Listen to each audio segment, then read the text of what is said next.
ഇവള് വല്ല CID വേഷമാറി വന്നതാണോ എന്ന് എനിക്ക് നല്ല സംശയമുണ്ട്. CIDയോ? ആ, സിനിമയിലൊക്കെ ഇങ്ങനെയാണല്ലോ. കഥ തീരാറാവുമ്പോ നായിക CID ആവും. നിന്നോട് ഇത് ആരാ പറഞ്ഞത്? CID ആയ കാര്യമാണോ? അത് ഞാൻ എന്റെ ബുദ്ധി വെച്ച് ഊഹിച്ചതാ. അതല്ല, അവള് പോയി അനുജത്തിയുടെ കല്യാണം മുടക്കിയ കാര്യം. അത് മുരളി ഗൗരിയെ ഫോണിൽ വിളിച്ച് പറഞ്ഞതാ. അവൻ അവിടെ ഉണ്ടായിരുന്നോ? അത് പിന്നെ പ്രത്യേകിച്ച് ചോദിക്കാനുണ്ടോ? നാട്ടിൽ എവിടെയെങ്കിലും ഒരു കച്ചറ ഉണ്ടായാൽ അതിന്റെ നടുക്ക് എന്റെ മോനുണ്ടാവും. അയ്യോ, ഞാൻ അടുക്കളയിലേക്ക് ചെല്ലിട്ട് കറി അടുപ്പത്തിരിക്കുക. കേട്ടോ കുഞ്ഞെ, മുരളി മാത്രല്ല നന്ദമോനും അവിടെ ഉണ്ടായിരുന്നെന്നാ പറഞ്ഞു കേട്ടത്.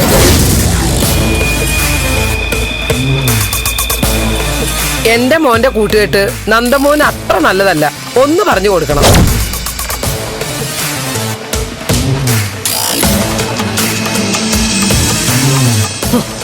കേട്ടില്ലേ? വിചാരിച്ചത് തന്നെ സംഭവിച്ചു. ഇങ്ങനെയൊക്കെയുള്ള ചീപ്പ് പ്രശ്നങ്ങളിൽ ഇടപെട്ട് നിൽക്കാൻ ഇവന് നാണമില്ലേ? ചന്ദ്രോത്ത് തറവാടിന് പേരുദോഷം ഉണ്ടാക്കി വെക്കാനാണോ ഇവന്റെ പുറപ്പാട്? അവനെ ആരെങ്കിലും ഒക്കെ തിരിച്ചറിഞ്ഞാൽ അത് വലിയ വാർത്തയാവില്ലേ? ഒരു പെണ്ണിനെ ബലമായി കല്യാണം കഴിക്കുന്നത് തടഞ്ഞതല്ലേ? വാർത്ത ആയാൽ തന്നെ എന്താ, നല്ല കാര്യമല്ലേ? നീ എന്തറിഞ്ഞിട്ടായി പറയുന്നത്? ഭാർഗവി ഏതോ മുക്കും മൂലയും കേട്ട് വന്ന് പറഞ്ഞതൊന്നും ആയിരിക്കില്ല ഇതിന്റെ സത്യം. തല്ലിപ്പൊളി ഫാമിലിയാ. പിന്നെ ഇതിന്റെയൊക്കെ പിന്നിൽ കേട്ടാൽ അറയ്ക്കുന്ന പല കഥകളും കാണും. അതിന്റെയൊക്കെ നടുവിൽ സിദ്ധാർത്ഥൻ ചന്ദ്രോത്തിന്റെ മകനുമുണ്ടാകുമെന്ന് 4 പേർ അറിഞ്ഞാൽ എന്താകും സ്ഥിതി? അതൊന്നും ആലോചിച്ച് നോക്കാതെയല്ലേ അവൻ ഈ എടുത്തു ചാടി ഓരോന്ന് ചെയ്തു കൂട്ടുന്നത്. മനുഷ്യനായാൽ താൻ ആരാണെന്നും എവിടത്തെയാണെന്നും ഒരു ബോധം വേണം. നിർഭാഗ്യവശാൽ നമ്മുടെ മക്കൾക്ക് അത് തൊട്ടു തീണ്ടിയിട്ടില്ല.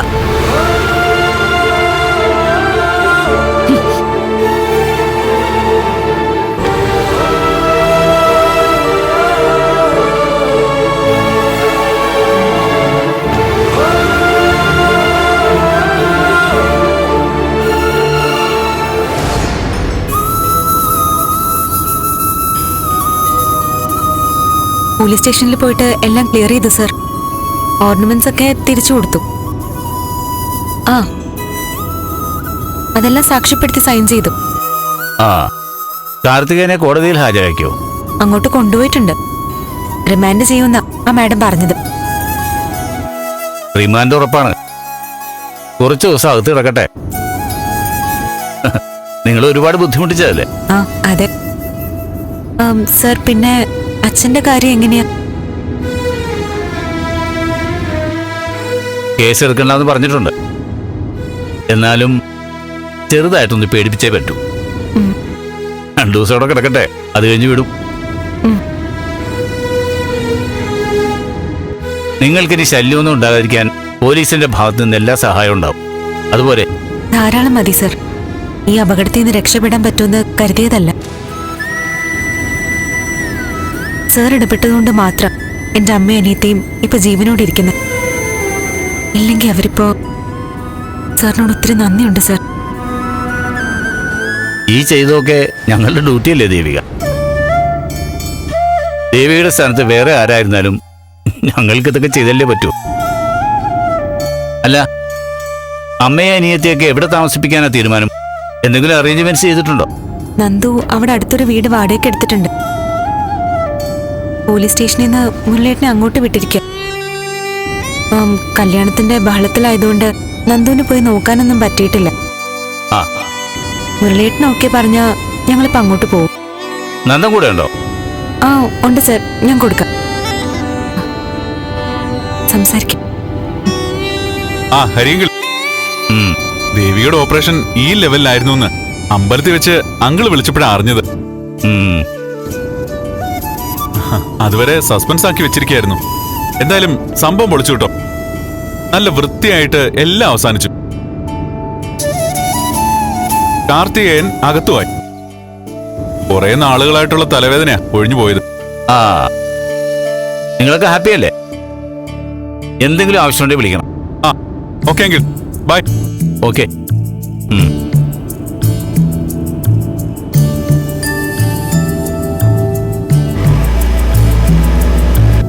അമ്മയ്ക്ക് ഏറ്റവും ഇഷ്ടവും ബഹുമാനമൊക്കെ ഉള്ള ആളാ. ഇതൊക്കെ അറിയുമ്പോ അമ്മ ഞെട്ടിപ്പോ. ഞങ്ങൾ അങ്ങോട്ടേക്ക് വരികയെന്ന് പറഞ്ഞ നന്ദന്റെ അമ്മ പ്രശ്നം ഉണ്ടാക്കുവോ? അതിന് ചന്ദ്രോത്തേക്കല്ലല്ലോ നമ്മൾ പോകുന്നത്. നിങ്ങളൊരു വാടക വീടെടുത്ത് താമസിക്കുന്നതിന് അമ്മയ്ക്ക് എന്ത് പറയാൻ പറ്റും? ഒന്നുമില്ല. ഇനിയെങ്കിലും അമ്മയെ ആദ്യ പിടിച്ചുള്ള ജീവിതം ഒന്ന് അവസാനിപ്പിച്ചോ. നമ്മുടെ പ്രശ്നങ്ങളെല്ലാം കഴിഞ്ഞു. ഇനി ആരെയും പേടിക്കണ്ട, ആരെയും ഒന്നും ബോധിപ്പിക്കാൻ വേണ്ട. ഉള്ളതിലൊതുങ്ങി സമാധാനമായിട്ട് കഴിയാം. ഒരു നേരം കഴിച്ചില്ലെങ്കിലും സമാധാനം ഉണ്ടായാൽ മതി. അത് മതി ഈ അമ്മയ്ക്ക്.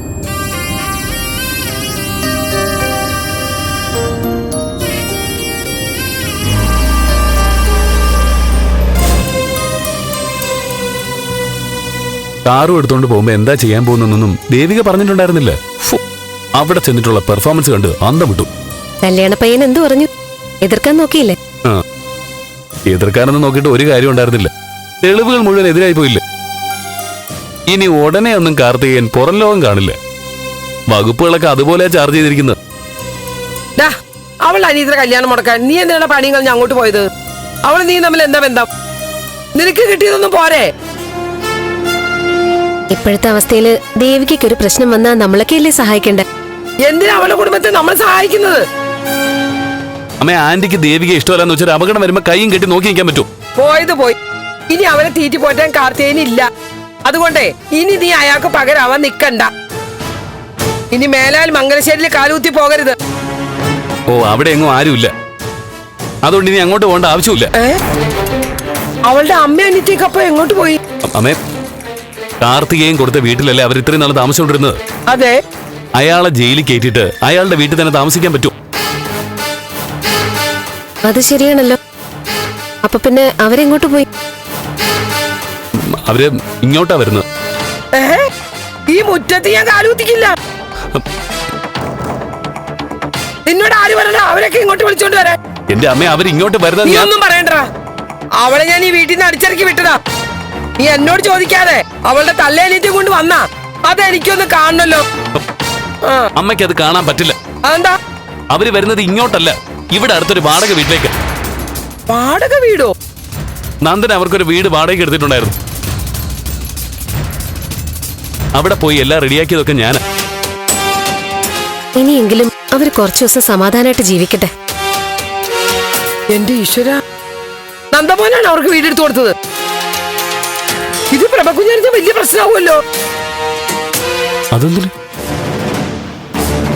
ചേട്ടാ, അവർക്ക് എവിടെയെങ്കിലും ഒന്ന് കിടക്കണ്ടേ? അതിന് സമ്മതിക്കില്ലെന്നാണോ? ശരിയാ, ഇത് ദേവികയുടെ പേഴ്സണൽ കാര്യമല്ലേ. അതില് പ്രഭാന്റെ എന്തിനാ ഇടപെടുന്നത്? ഓ, അവള് അവളുടെ തല്ല എവിടേക്കെങ്കിലും പോട്ടെ. അതിന് നന്ദമോൻ ഇടപെട്ട് എന്തിനാ? ഒരു വീട് എടുത്തു കൊടുത്തത് അത്ര വലിയ കുഴപ്പമായോ? ഇതൊക്കെ നീ ഇവിടെ നിന്ന് പറയും. കാര്യം അറിയുമ്പോഴേ പ്രഭകുഞ്ഞ് നന്ദമോനെ എടുത്തിട്ട് പൊരിക്കും. നോക്കിക്കോ. ഇനി ഇതിന്റെ പേരിൽ എന്തൊക്കെ ഇവിടെ നടക്കുവോ എന്റെ ഈശ്വര. അത് ഓർത്തിട്ട് അമ്മയ്ക്ക് വിഷമമുണ്ടോ? പിന്നെ ഉണ്ടാവില്ലേ? ചന്ദ്രോത്ത് ഒരു തർക്കം വേണം ഉണ്ടാവണതേ എനിക്ക് ഈ വീട്ടിലുണ്ടാവുന്ന പോലെയല്ലേ? എങ്കിൽ അമ്മ ഒരു കാര്യം ചെയ്താൽ മതി. എന്താ? ഈ വാടക വീടെടുത്ത കാര്യം അമ്മ ആന്റിയോട് പറയാൻ നിൽക്കണ്ട. ഇക്കാര്യം ഇപ്പൊ നമ്മൾ മൂന്നുപേരും നന്ദന് മാത്രമേ അറിഞ്ഞിട്ടുള്ളൂ. അഞ്ചാമതൊരാൾ ഇത് അറിയരുത്. പ്രഭയാന്റി അറിയാതിരുന്ന പ്രശ്നമൊന്നുമില്ലല്ലോ. എന്താ? ഞാനിത് ആരോടും പറയാൻ പോകുന്നില്ല. ഉറപ്പാണോ? പിന്നെ അവര് തമ്മിൽ തല്ലി പിടിപ്പിച്ചിട്ട് എനിക്കെന്ത് കിട്ടാനാ? ഞാനിത് ഇവിടെ വിട്ടു. അവരായി അവരുടെ പാടായി. നമുക്ക് നമ്മുടെ കാര്യം അത് തന്നെ നോക്കാൻ സമയം കിട്ടണില്ല. അമ്മ ഈ വിവരം പറഞ്ഞില്ലെങ്കിൽ തൽക്കാലം പ്രശ്നമൊന്നും ഉണ്ടാവില്ലല്ലേ? പറഞ്ഞില്ലെങ്കിൽ ശരിയാ. പറയൂ. അമ്മ മിണ്ടത്തൊന്നുമില്ല. അമ്മ ഇതെവിടേക്ക്? ചന്ദ്രോത്തിക്ക് ഒരുപാട് പണി ബാക്കിയെടുക്കുക. പണി ഒന്നും തീർന്നിട്ടില്ല. ഇനി ചെന്നിട്ട് വേണം എല്ലാം പണിയാൻ. ഓ, അമ്മ ഇപ്പൊ തന്നെ ഇത് പോയി പറയില്ല എന്നുള്ള കാര്യം ഉറപ്പായി. അപ്പൊ പറയൂല്ലേ? ഒരു സാധ്യതയില്ല.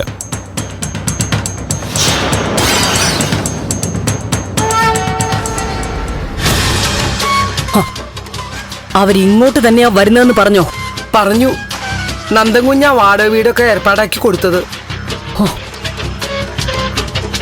കാർത്തികേയൻ കൊടുത്ത വീട്ടില് അയാളുടെ ചെലവിലാണല്ലോ ഇത്രയും കാലം അവളുടെ തള്ളയുടെയും അനിയത്തിന്റെയും പിന്നെ ആ കള്ളുകൂടിയന്റെയും പൊറുതി.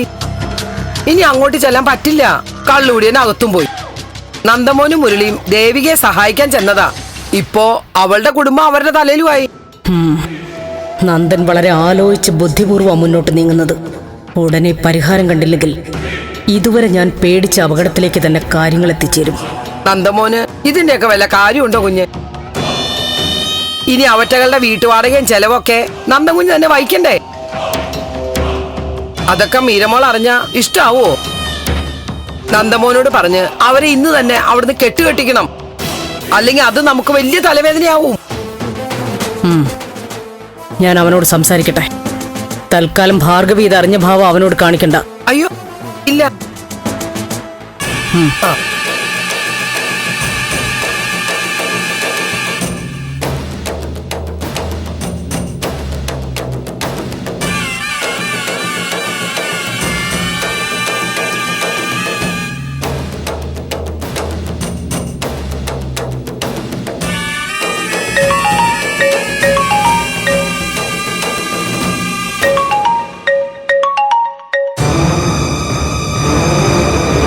ഹലോ പ്രഭ, എന്തു പറ്റി? എന്തെങ്കിലും പ്രശ്നമുണ്ടോ? എന്താ അങ്ങനെ ചോദിച്ചത്? അല്ലെങ്കിൽ ഈ സമയത്ത് ഇങ്ങനെ ഒരു പതിവില്ലല്ലോ. ഞാനിന്ന് അങ്ങോട്ട് വരണമെന്ന് വിചാരിച്ചതേ ഉള്ളൂ. എന്താ വിശേഷം? ഒരു വിശേഷമുണ്ട്.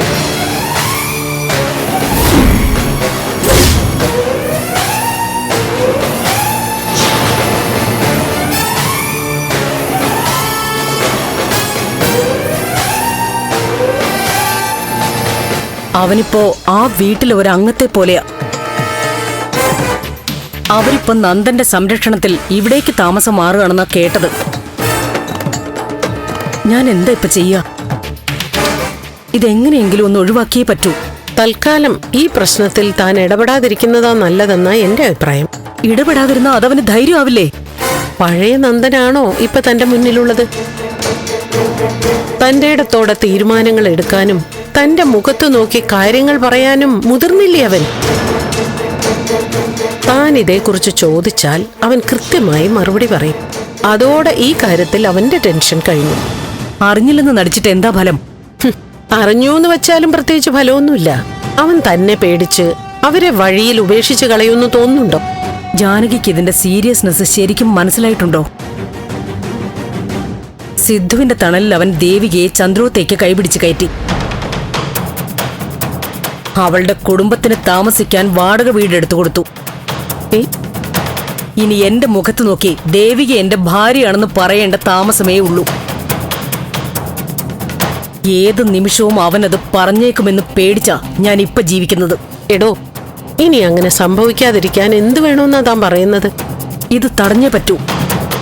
അവരവന്റെ ചെലവിൽ ഇവിടെ കഴിയാൻ പാടില്ല. അതിനെന്താ വേണ്ടത്? എന്തോ എനിക്കൊന്നും തോന്നുന്നില്ല. താൻ ആലോചിച്ച് വേണ്ടതുപോലെ ചെയ്. ഞാനിത്തിരി തിരക്കില്ല, വൈകിട്ട് വിളിക്കാം.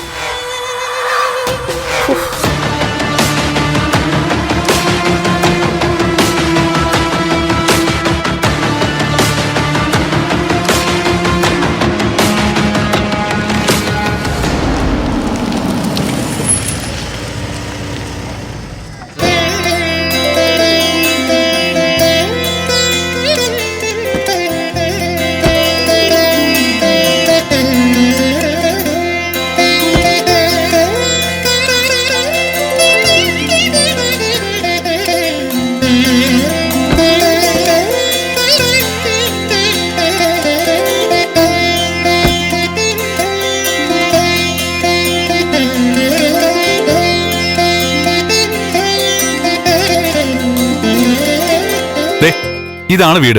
ഫസ്റ്റ് ലുക്ക് ഓക്കെ അല്ലേ? ആ, നിങ്ങളെത്തിയോ?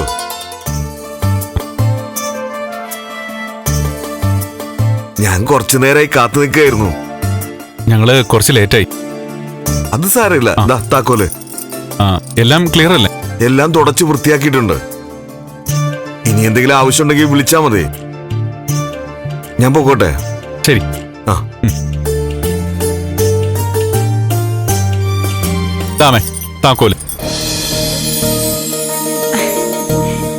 ഐശ്വര്യമായിട്ട് തുറന്ന് വലതുകാലം വെച്ച് അകത്തേക്ക് കയറിക്കും.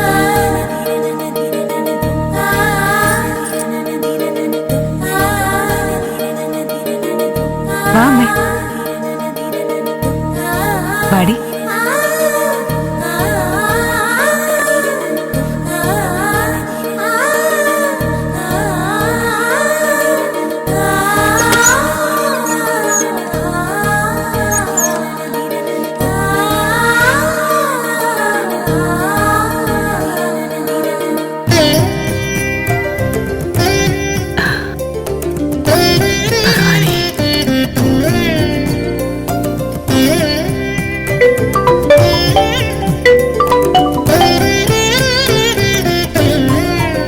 ആ മുരളി, ഞങ്ങളിവിടെ എത്തി.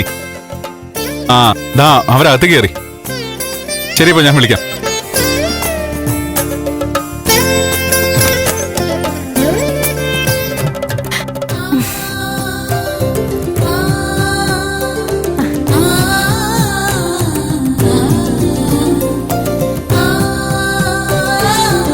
ചെറിയ അടുക്കളയല്ലേ അമ്മേ?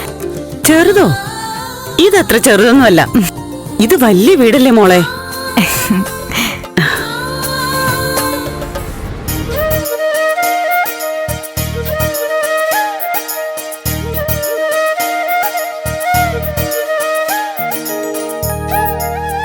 എങ്ങനെയുണ്ട് വീട്? ഇഷ്ടായോ? മോനെ, എന്ത് വലിയ വീടാ മോനെ ഇത്. ഞങ്ങക്ക് രണ്ടുപേർക്ക് താമസിക്കാൻ ഇത്ര വലിയ വീടിന്റെ ആവശ്യമൊന്നും ഉണ്ടായിരുന്നില്ല. അതൊന്നും സാരമില്ല. ഒരുപാട് വലിയ വീട്ടിൽ ഒത്തിരി ആളുകളൊക്കെ ജീവിച്ചല്ലേ. വാടകയൊക്കെ ഒത്തിരി ആവില്ലേ ഏട്ടാ? മോൾ അതൊന്നും ഓർത്ത് ടെൻഷൻ അടിക്കണ്ട. നന്നായിട്ട് പഠിച്ച് പാസ്സായ മാത്രം മതി.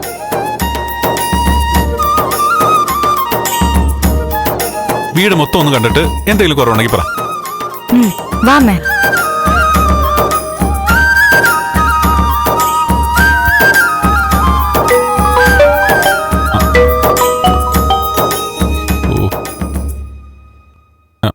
എന്താമേ? നീ ഓഫീസിലില്ലേ? ഇല്ല, പുറത്താ. ഓഫീസിൽ എന്തോ അത്യാവശ്യമാണെന്ന് പറഞ്ഞു പോയിട്ട് ചെന്ന് കയറി ഉടനെ പുറത്തു പോയി എന്ന് പറഞ്ഞു. കമ്പനി ആവശ്യത്തിനല്ലാന്ന് മേനോൻ സാർ പറഞ്ഞു. എന്താ കാര്യം? എങ്ങോട്ടാ നീ ഇത്രയ്ക്ക് അത്യാവശ്യമായിട്ട് പോയത്? എനിക്ക് അത്യാവശ്യമായിട്ട് ഒരു സ്ഥലം വരെ പോകേണ്ടി വന്നു. അതിന്റെ ഡീറ്റെയിൽസ് വന്നിട്ട് സാവകാശം ഞാൻ പറയാം. എവിടെയാണെങ്കിലും നീ പെട്ടെന്ന് ഇങ്ങോട്ടേക്ക് എത്തണം. എന്താ കാര്യം? പറയുന്നത് കേൾക്കുന്നെന്താ? കാര്യം എന്തെന്ന് അറിഞ്ഞാലേ നീ തിരിക്കൂ. ഇല്ല, ഞാൻ വരാം.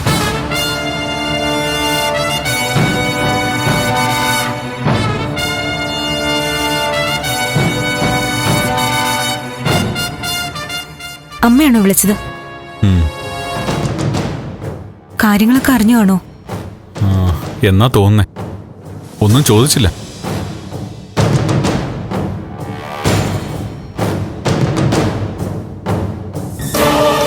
അച്ഛനും മകനും കൂടെ എന്നെ തോൽപ്പിക്കാൻ നോക്കുകയാണോ? ഈ കാര്യത്തിൽ പ്രഭ തോൽക്കുന്ന പ്രശ്നമില്ല. എനിക്ക് ജയിച്ചേ പറ്റൂ.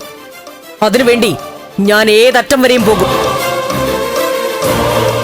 ഇതൊരു ദുരന്തത്തിൽ അവസാനിക്കാതിരിക്കാൻ ഇപ്പോഴേ സൂക്ഷിച്ചാൽ അവന് കൊള്ളാം. ഒരു കാര്യം തീരുമാനിച്ച അത് നേടിയേ ഞാൻ മടങ്ങാറുള്ളൂ. സിദ്ധുവിനത് നന്നായിട്ട് അറിയാം. വിവാഹബന്ധം ചേരുന്ന കുടുംബങ്ങൾ തമ്മിലേ നടക്കാവൂ. ആ ബന്ധം ശുഭമായി നിലനിൽക്കും. അവള് നന്ദന് ചേർന്ന പെണ്ണാണെന്ന് സമർത്ഥിക്കാൻ സിദ്ധു എന്നോട് നിരത്തിയതെല്ലാം ശരിയാണെന്ന് സമ്മതിച്ചാലും നമുക്കിണങ്ങാത്ത ഒരു വലിയ തെറ്റ് അവളുടെ തലയ്ക്ക് മുകളിലുണ്ട്. ക്ഷയിച്ചുപോയ ഒരു വലിയ തറവാട്ടിലെ കണ്ണി അവള്. ആയ കാലത്ത് ചെയ്തു കൂട്ടിയ അതിക്രമങ്ങളുടെ കൊടിയ ശാപങ്ങളും പേറിയ അവളും അവളുടെ വീട്ടിലുള്ളവരും നടക്കുന്നത്. വിശ്വാസമാവില്ല, പക്ഷേ എനിക്ക് വിശ്വാസമാ. അതിന് തെളിവുണ്ട്. അവൾ ഈ വീട്ടിൽ ആദ്യം കാലുകുത്തിയ ദിവസമാ സിദ്ധുവിന് അപകടം പറ്റി ഹോസ്പിറ്റലായത്. ഓർക്കുന്നുണ്ടോ? എന്റെ വാക്കിന് പുല്ല് വില വെച്ച് സിദ്ധു കാര്യങ്ങളെല്ലാം ബലരാമനോട് പറയാൻ പുറപ്പെട്ടപ്പോഴാ മരണം പോലും സംഭവിക്കുന്ന തരത്തിൽ ഈ ആക്സിഡന്റ്. അവള് നമ്മുടെ മോനെ വിടുകയില്ല. കേട്ടില്ലേ? അവൾ അവനെയും വിളിച്ചുകൊണ്ടുപോയി അനുജത്തിയുടെ കല്യാണം മുടക്കി. ഇത്രയും കാലം അവളുടെ കുടുംബത്തെ തീറ്റിപ്പോറ്റിയ ആളെ കള്ളക്കേസിൽ പെടുത്തി ജയിലിലാക്കി. എന്നിട്ട് തള്ളേം മകളെയും കൊണ്ടുവന്ന് വാടക വീടെടുത്ത് താമസിപ്പിച്ചിരിക്കുക. ഇനി എല്ലാം എളുപ്പമായി അവന്റെ വിചാരം. എങ്ങനെയൊക്കെ പറഞ്ഞു കൊടുത്താലും അവൻ എന്റെ വാക്കിന് വില കൊടുക്കില്ല. അതിന്റെ കാരണക്കാരൻ സിദ്ധുവാ. സിദ്ധു എന്റെ ഒപ്പം നിന്നിരുന്നെങ്കിൽ നന്ദൻ ഒരിക്കലും ഇങ്ങനെയൊക്കെ ചെയ്യാനുള്ള ഒരു ധൈര്യം കിട്ടില്ല. ശരിയല്ലേ? ഓരോ ദിവസവും അവന് തന്റെ ഇടം കൂടിക്കൂടി വരിക. എന്നോട് എതിർത്ത് സംസാരിക്കുന്നത് ഒരു ശീലമായിരിക്കുന്നു. കണ്ട് രസിക്കുക ഞാൻ. ഇതെവിടം വരെ പോകുന്നെന്ന് കാണണമല്ലോ. അവൻ എത്ര ശ്രമിച്ചാലും അവളോടൊപ്പം ജീവിക്കാൻ ഞാൻ സമ്മതിക്കില്ല. ഞാൻ എന്താണോ മനസ്സിൽ കണക്ക് കൂട്ടിയത് അവിടെ തന്നെ ഞാൻ കാര്യങ്ങൾ കൊണ്ടുപോയി കെട്ടും. അവന്റെ നല്ല ഭാവിയാ ഈ കുടുംബത്തിന്റെ അന്തസ്സായി എനിക്ക് വലുത്. അതിന് തടസ്സമായിട്ട് അവള് നിന്നാൽ അവളെ അങ്ങ് തീർത്ത് കളഞ്ഞ് ഈ കഥ ഞാനങ്ങ് അവസാനിപ്പിക്കും.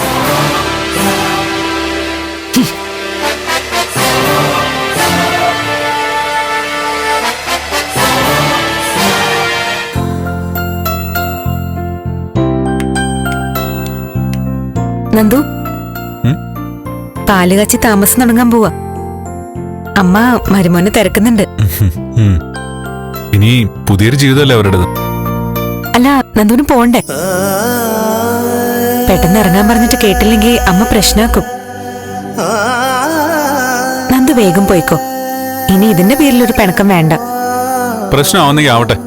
എന്തായാലും കേട്ട പാടെ അങ്ങോട്ട് ഓടി പോകുന്നില്ല.